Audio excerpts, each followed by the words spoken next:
Welcome to be bright channel. आज की इस वीडियो में हम 9th क्लास फिज़िक्स के chapter number 7 properties of matter के एमसीक्यूज़ को मार्क करेंगे विद कॉन्सेप्ट। तो सबसे पहले जो क्वेश्चन हमारे पास है उसकी स्टेटमेंट को रीड करते हैं। How many phases of matter are there. तो यहाँ पर वो पूछता है कि मादा की या मैटर की कितनी हालतें हैं। तो छोटी क्लासेस में आपने पढ़ा था कि 3 स्टेट्स के बारे में आपने पढ़ा था, सॉलिड, लिक्विड और गैस के बारे में। लेकिन यहाँ पर आपने 4 स्टेट ऑफ मैटर यानी प्लाज्मा को भी स्टडी किया है। तो बुक के लिहाज से अगर हम देखें तो इसका जो राइट ऑप्शन हमारे पास होगा वो होगा ऑप्शन डी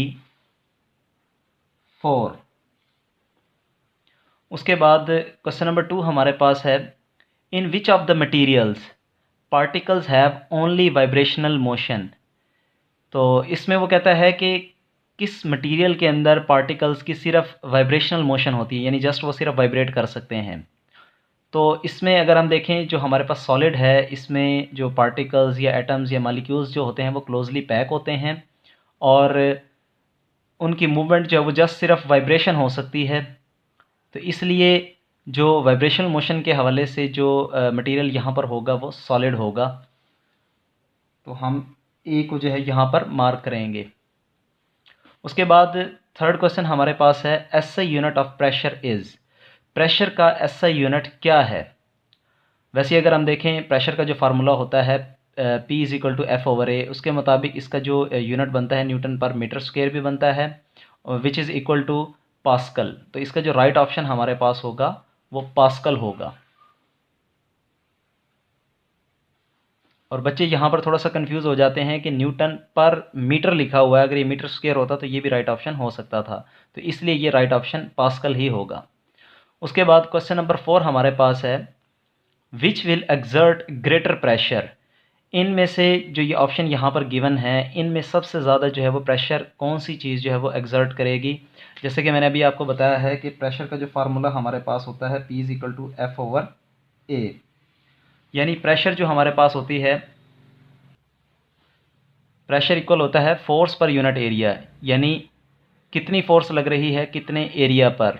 और अगर यहाँ से हम देखें फार्मूले के लिहाज से, जिस चीज़ का एरिया जितना कम होगा उस पर प्रेशर जो है वो उतना ही ज़्यादा लगेगा, क्योंकि इन्वर्स रिलेशन है यहाँ पर। और इनकी जो कैलकुलेशन है वो इंतहाई टफ है आपके लिए। बाकी है कि मैं इसका आंसर मैं आपको दिखा देता हूँ। जो कैलकुलेशन मैंने की है उन कैलकुलेशन को भी आपके सामने रखता हूँ। इन कैलकुलेशंस के आंसर कुछ इस तरह से हैं। ए का ये ऑप्शन आंसर निकलेगा, बी का, सी का और डी का। इसी तरह से अब इसको अगर कैलकुलेट करना हो अगर आपने, तो आप इस तरह से करेंगे, क्योंकि यहाँ पर अगर ऑप्शन ए को हम देखें तो 3 gram needle of tip area 1 millimetre square. तो यहाँ पर एक तो ग्राम में हमें मैस गिवन है, तो हम इसको क्या करेंगे, वेट में कन्वर्ट करेंगे। पहले तो ग्राम को यानी इसके ऐसे यूनिट यानी केजी में कन्वर्ट करेंगे। उसके बाद इसको वेट में कन्वर्ट करेंगे, क्योंकि वेट जो है वो एज ए फोर्स एक्ट करेगा, यानी वेट और फोर्स से वो इक्वल होंगे। उसके बाद यहाँ पर जो हमारे पास एरिया है वो 1 मिलीमीटर स्क्वायर में है, तो आप इसको कन्वर्ट करेंगे मीटर स्क्वायर के अंदर। ठीक है, तो उस तरह से जब आप कैलकुलेशन करेंगे तो आंसर आपके इस तरह से निकलेंगे। लेकिन आपको ये इंतहाई टफ जो है वो कैलकुलेशन करने की ज़रूरत नहीं है।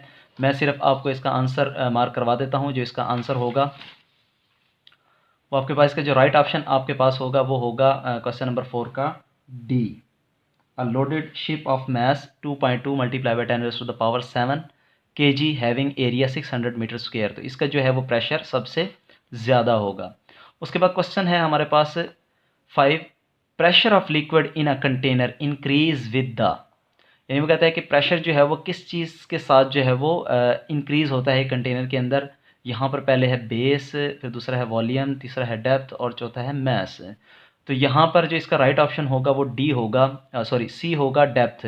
इसकी वजह क्या है, लेट्स सपोज कि अगर किसी जगह पर जिस तरीके से ये कोई लिक्विड का कंटेनर है, इसके अंदर अगर कोई चीज़ है, लेट्स सपोज कि हमने इसके अंदर कोई भी चीज़ डिप की है, तो जितना ज़्यादा ये डेप्थ की तरफ जाएगा तो जितना ही ज़्यादा इसके ऊपर लिक्विड आएगा, जिसकी वजह से लिक्विड का अपर प्रेशर भी इसके ऊपर होगा। यानी जितना ये ज़्यादा डेप्थ में जाएगा इसके ऊपर प्रेशर जो है वो इंक्रीज़ होता जाएगा। तो इसका राइट ऑप्शन हमारे पास सी होगा, डेप्थ।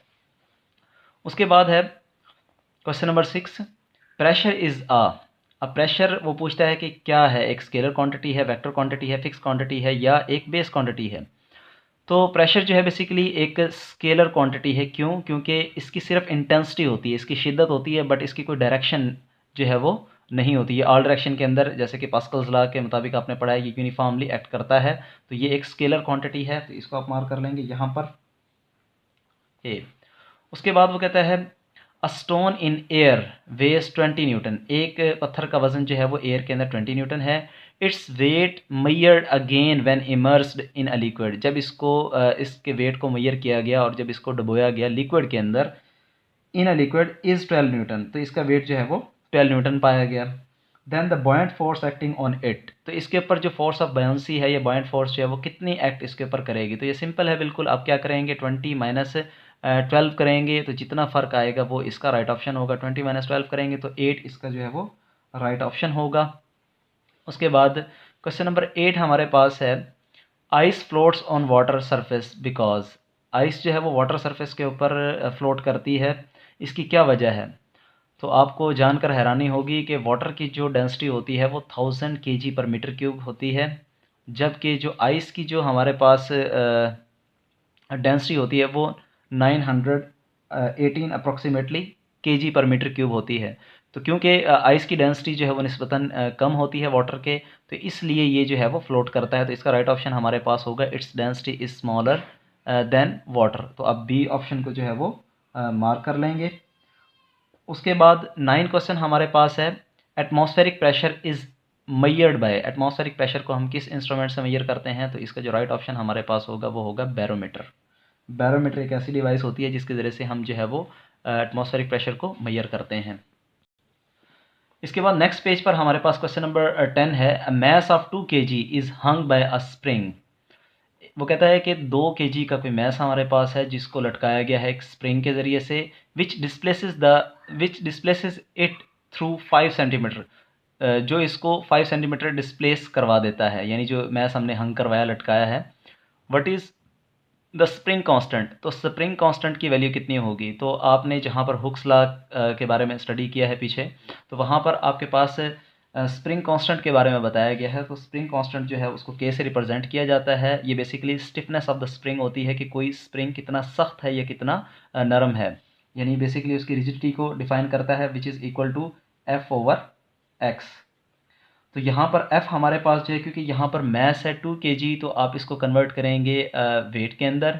ठीक है, तो वेट के अंदर अगर हम कन्वर्ट करते हैं इसको 2 मल्टीप्लाई बाय, क्योंकि W इजिकल टू हमारे पास होता है mg, तो अगर m हमारे पास 2 kg है तो मल्टीप्लाई बाय 9.81 हम करेंगे g की वैल्यू की वजह से। तो और उसके बाद हमारे पास जो 5 सेंटीमीटर है ये उसका डिस्प्लेसमेंट होगा, जितना वो स्प्रिंग को नीचे की तरफ डिस्प्लेस करेगा, तो वो बेसिकली x जो है उस डिस्प्लेसमेंट को ज़ाहिर करेगा। जिस तरीके से अगर मैं ये स्प्रिंग दिखाता हूँ आपको, ये सिंपल है, और अगर इसके साथ कोई वेट अगर हम हैंग करते हैं तो ये इसको डिस्प्लेस करवा के यहाँ तक ले आता है, तो ये इसका डिस्प्लेसमेंट हो जाएगा। ठीक है, तो इसको हम x से रिप्रेजेंट कर लेते हैं, और यहाँ पर इसका यूनिट जो है वो 5 सेंटीमीटर है, तो हम इसको कन्वर्ट करेंगे मीटर के अंदर, डिवाइडेड बाय क्या करेंगे हम 100 से। तो इसका जो हमारे पास कैलकुलेशन आ जाएगी वो कुछ इस तरह से होगी, 2 मल्टीप्लाई बाय 9.81 डिवाइडेड बाय 0.05। तो जब आप इसको डिवाइड करेंगे तो आपके पास जो आंसर आएगा अप्रॉक्सीमेटली 392 न्यूटन पर मीटर, आपके पास जो इसका आंसर आ जाएगा। उसके बाद क्वेश्चन हमारे पास है जी 11 Young's modulus has the same unit as that of. Young's modulus basically दो चीज़ों के दरमियान रेशो होती है, tensile stress over tensile strain के दरमियान। तो जैसे कि यूनिट जो प्रेशर का यूनिट होता है force per unit area Newton पर मीटर स्क्वायर, तो इसका यूनिट भी न्यूटन पर मीटर स्क्वायर ही है, which is equal to pressure, यानी प्रेशर का यूनिट और यंग्स मॉडुलस का यूनिट जो होता है वो सेम होता है। इसके लिए आपने सी ऑप्शन को मार्क कर लेना है।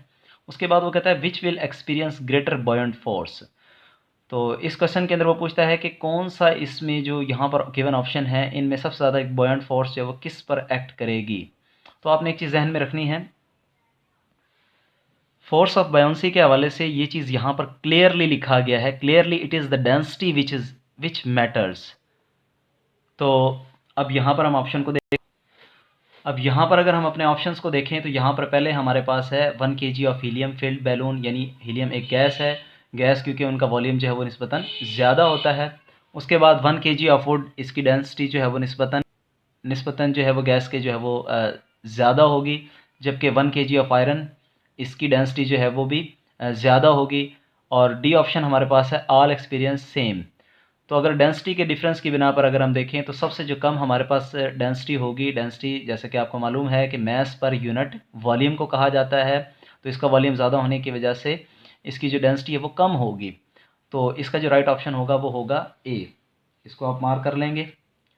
उसके बाद हमारे पास 13 और जो इस चैप्टर का लास्ट MCQs क्वेश्चन है, the volume of submerge object is equal to dash of liquid displaced. तो अकॉर्डिंग टू आर्किमिडीज प्रिंसिपल आपने ये पढ़ा था कि कोई भी जो ऑब्जेक्ट जिसको सबमर्ज किया जाता है तो वो equal to the weight of जो है वो लिक्विड डिस्प्लेस करता है। तो इसका जो राइट ऑप्शन होगा वो होगा ए।